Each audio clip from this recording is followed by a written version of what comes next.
The sound of my sister Rachel's words still echoed in my ears as I sat in my car outside our family home.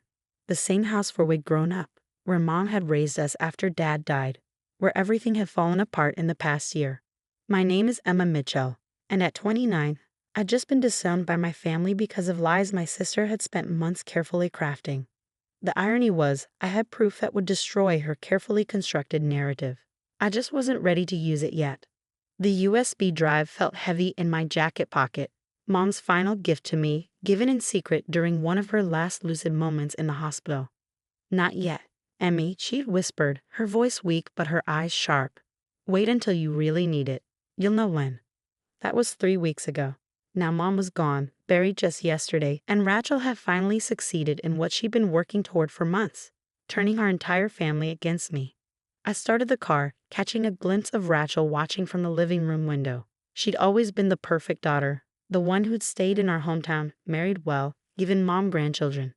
Meanwhile, I'd moved to New York, built a career in investigative journalism, lived life on my own terms. It hadn't been a problem until Mom got sick.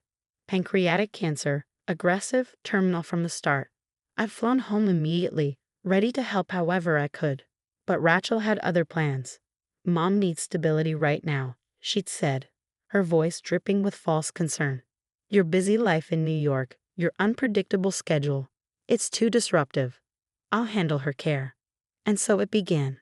Every time I tried to visit, Rachel told me Mom was too tired. When I called, Mom was always sleeping or in too much pain to talk. Slowly, surely, Rachel began spinning her web of lies. She told our aunts I was too busy with my career to care about Mom. Told our cousins I refused to help with medical bills. Told our family friends I'd abandoned Mom when she needed me most. And all the while, she controlled access to Mom so completely that I couldn't defend myself. I pulled away from the curb, memories of the past year flooding back. The desperate attempts to see Mom, the blocked phone calls, the text messages Rachel sent pretending to be Mom. Messages I later learned Mom never knew about. But what Rachel didn't know, what none of them knew, was that I'd spent those months doing what I do best, investigating, documenting, gathering evidence. Mom's nurses had been particularly helpful, especially after they witnessed Rachel's behavior firsthand. "Your sister's been intercepting your cards and letters," Maria, Mom's favorite nurse, had told me during one of my few successful hospital visits. "Your mom keeps asking why you never write." That was when I'd started keeping records, dates, times, witnesses, every instance of Rachel's interference. I'd even managed to get security camera footage from a hospital showing Rachel throwing away the care packages I sent. The USB drive shifted in my pocket as I turned onto the highway. Mom had given it to me during my last visit, just 2 days before she slipped into the coma that would claim her life. Rachel had been at her kid's soccer game, and I finally had a moment alone with Mom.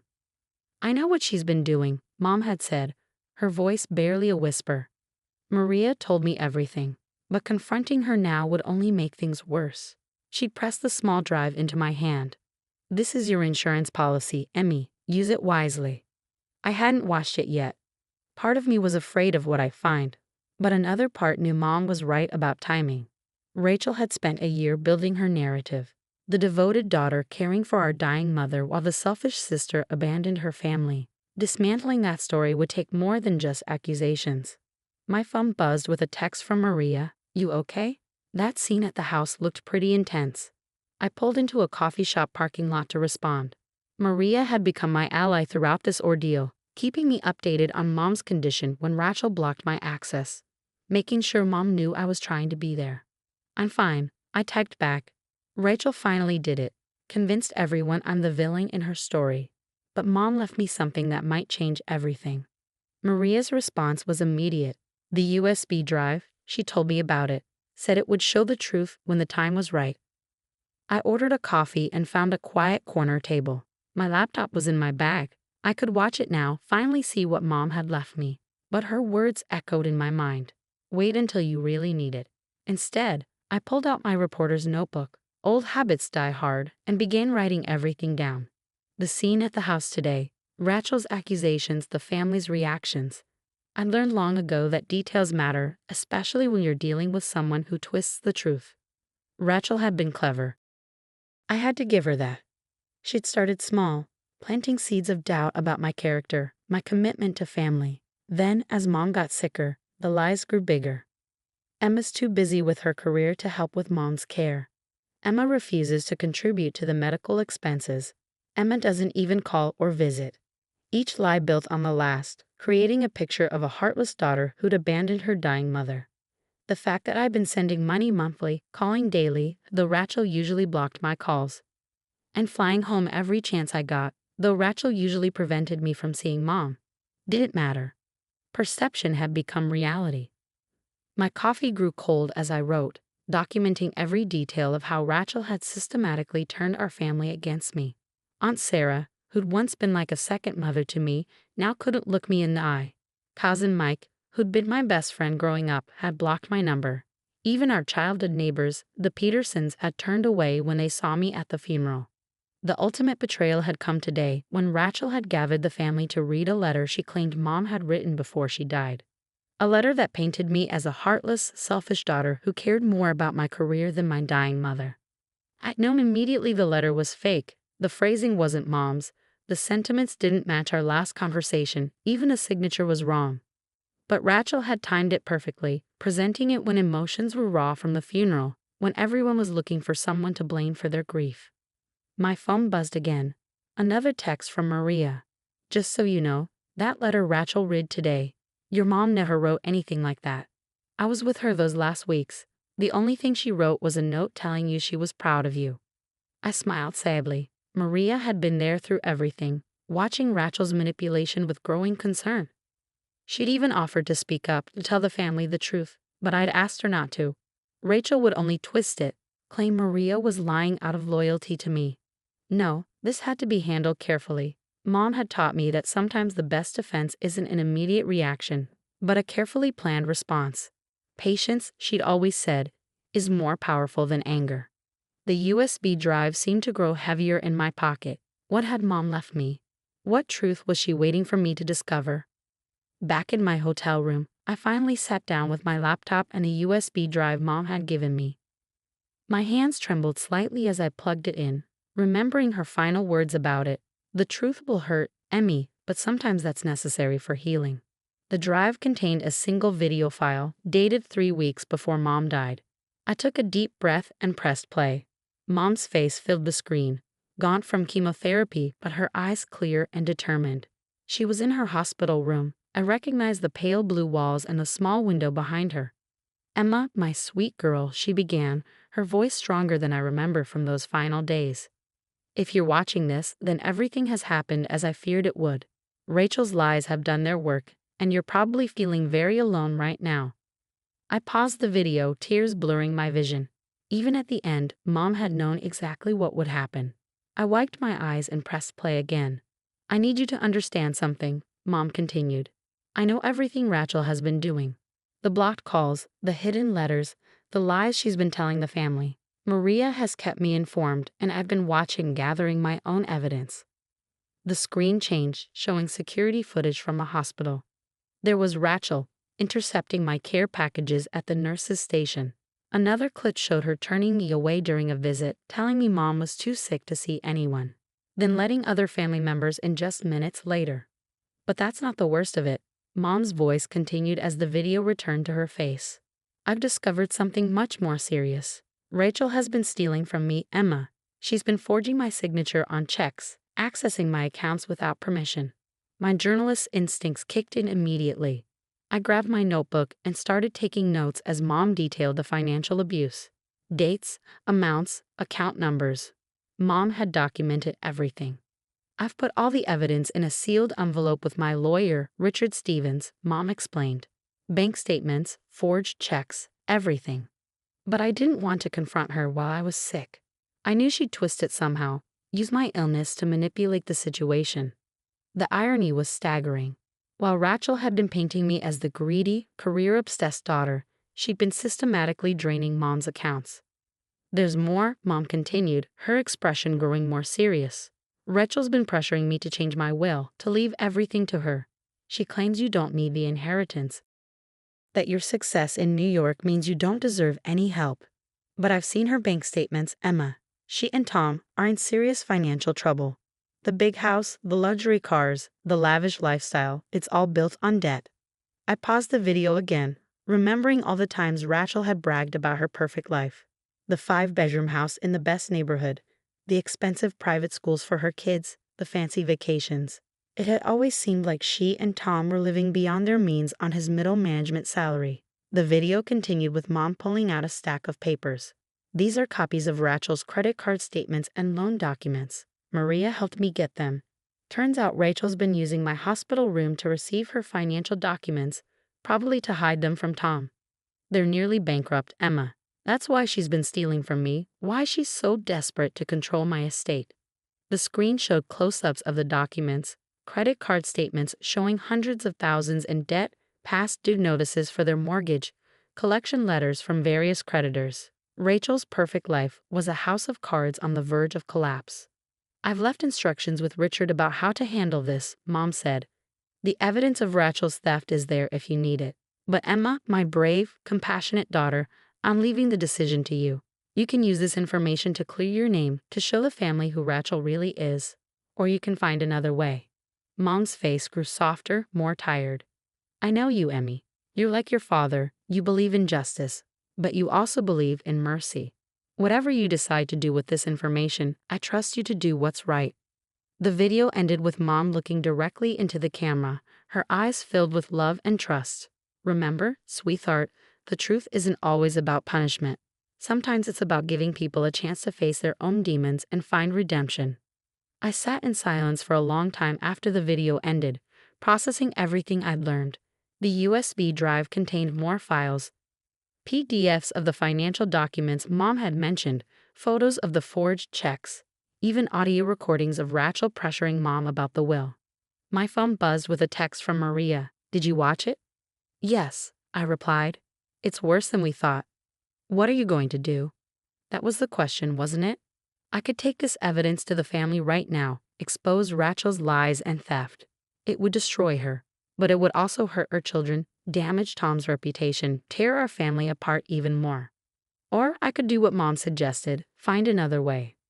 I opened my laptop again and started researching. If Rachel and Tom were really in that much debt, there had to be public records. Sure enough, I found tax liens, civil judgments, even a pending foreclosure notice on their house. The perfect life Rachel had built was about to implode, with or without my intervention. The question was whether I wanted to be the one holding the match. The next morning, I drove to Richard Stevens' law office. Mom's attorney was expecting me. She'd apparently left detailed instructions about what to do after she passed. Emma, he greeted me warmly, leading me into his office. I've been waiting for you to come. I assume you've watched the video. I nodded, taking a seat across from his desk. I need your advice, Richard. Not just as Mom's lawyer, but as someone who's known our family for years. He leaned back in his chair, studying me carefully. You're wondering whether to expose everything? Yes, I admitted. Part of me wants to call a family meeting right now, show them the video, prove that Rachel's been lying. But your mother raised you better than that, he finished with a gentle smile. She knew you'd struggle with this decision. That's why she left you this. He handed me another envelope, this one in Mom's familiar handwriting. Inside was a letter, dated just days before she slipped into the coma. My dearest Emma, by now you know the truth about Rachel's actions. You're probably angry, hurt, and looking for justice. Those feelings are valid. You've been wronged in ways no sister should experience. But I want you to remember something about Rachel. When your father died, she was 12, old enough to understand what we'd lost but too young to process it healthily. While you found strength and independence, she developed a desperate need for control and security. I'm not excusing what she's done. The theft, the lies, the manipulation. These are serious wrongs that need to be addressed. But perhaps there's a way to do that without destroying her completely. You're an investigative journalist, Emmy. You know that sometimes the most powerful stories aren't about exposing wrongdoing, but about understanding why people do wrong and helping them find a better path. Whatever you decide, know that I trust your judgment and I'm proud of the woman you've become. All my love, Mom. I folded the letter carefully, feeling tears well up again. Even at the end, Mom had been thinking about both her daughters, trying to help us find our way back to each other. There's something else you should know, Richard said, pulling out another file. Your mother made some arrangements before she died. She knew about Rachel's financial troubles, so she set up a trust fund for her grandchildren's education. Rachel can't touch the money, it goes directly to the schools. She was protecting the kids, I realized. Yes, Richard nodded. And she left the family home to you, Emma, not to punish Rachel, but because she knew you'd do the right thing with it. I thought about our childhood home, filled with memories of happier times. Rachel's kids had practically grown up there too, spending afternoons with Mom while Rachel and Tom worked. Suddenly, I knew what I had to do. An hour later, I texted Rachel, "We need to talk. Come to Mom's house at 2. Come alone." Her response was quick and angry. "I have nothing to say to you." Then just listen.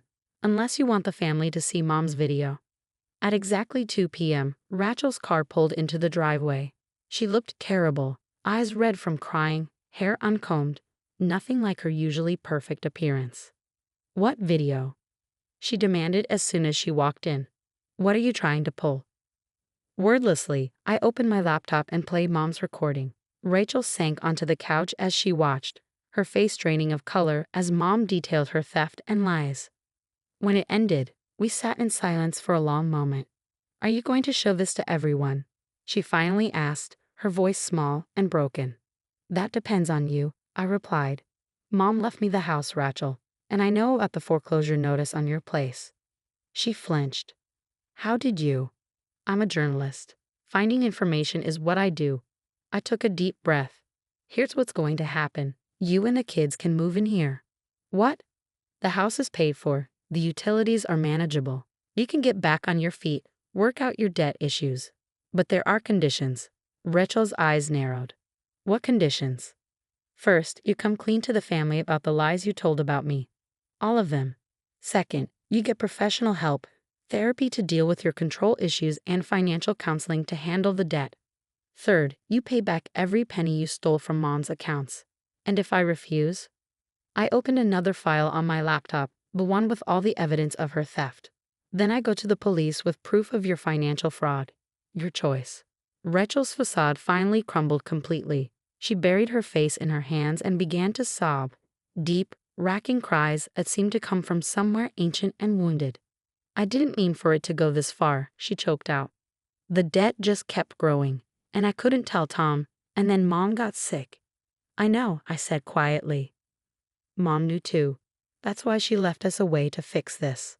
Over the next few hours, we talked, really talked, for the first time in years. Rachel confessed everything.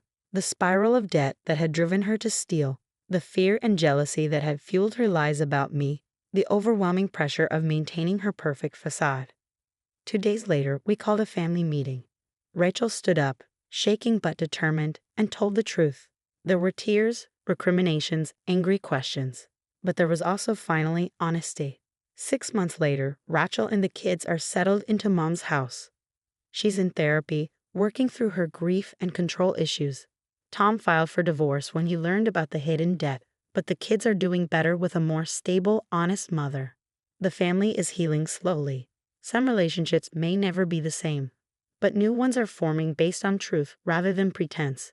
Yesterday, I found Rachel in Mom's study, looking at old family photos. "Do you think she'd be proud of us?" she asked softly. "Of how we handled everything." I thought about Mom's final message about her belief in redemption over revenge. "Yes," I said. "I think this is exactly what she hoped for." The USB drive sits in my desk drawer now, a reminder that sometimes the hardest truths can lead to the most meaningful healing. Mom knew that all along. She just needed us to figure it out for ourselves.